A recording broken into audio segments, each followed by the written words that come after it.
Səbinə müəllimə, belə bir sual verim. Özünü qiymətləndirmə şagirdə nə qazandırır? Özünü qiymətləndirmə şagirdə özünü refleksiya etməyə, özünün zəif və güclü tərəflərini müəyyən etməyə kömək edir. Gələcək inkişafına müsbət təsir göstərir ona. Nələri bilib, nələri bilmədiyini öyrədir ona. Hansı biliyi formalaşdırır? Hansı biliyi, metakognitiv biliyi formalaşdırır əsasən onda. Bəli, metakognitiv biliyi formalaşdırır, özünün inkişaf dinamikasını izləyir və özü üçün müxtəlif strategiyalar müəyyənləşdirməyi bacarır. Bəli. Yaxşı müəllimə.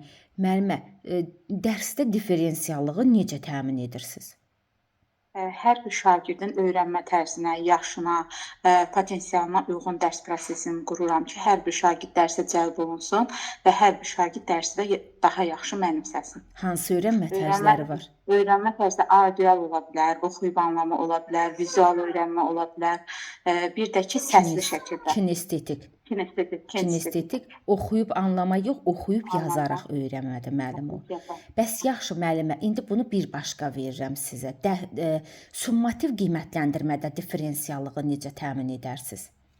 Summativ qiymətləndirmədə differensiallığı təbii ki, hər bir sinifimizdə hər bir səviyyəyə uyğun şagird var. Mən ona görə də suallarımı çətin, asan, orta şəkildə hazırlayıram ki, hər bir şagirdin səviyyəsinə uyğun olsun. Ki, hər bir şagird də yaza bilsin təbii. Doğrudur. Sonra, yaxşı müəllimə, valideyn iclasında bir valideyn sizə səsini qaldırarsa nə edərsiniz? Bax, bu 26-sı miqdə verilən sualdır. Nə edərəm? Özümü sakitləşdirərəm, yəni təmkinli saxlayaram.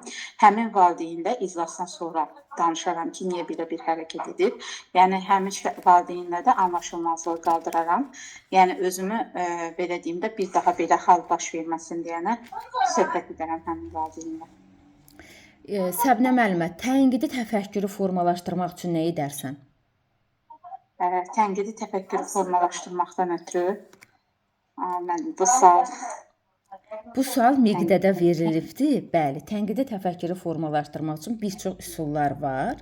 Mən deyim bunu da. Müəllim, debatdan istifadə edə bilərəm. Bəli, debat var. Müzakirəyə cəlb edərəm şagirdləri. Sonra problemli situasiya qoyaram. 4M1HK üsulundan istifadə edərəm. Sokrat dialoqundan istifadə edərəm deyə bilərsiniz. Bəli, bunlar deməli fakt yoxsa fikir üsulu var. Onlardan da istifadə edərək biz deməli tənqidi təfəkkürü şagirdlərdə formalaşdıra bilərik. Bunları deyə bilərsiniz müəllimə. Alt standartın növbəti adı nədir müəllimə? Məcmu standartı və yaxud da benchmark da deyirik. Aferin, qəşəng müəllimə. Təşəkkürlər.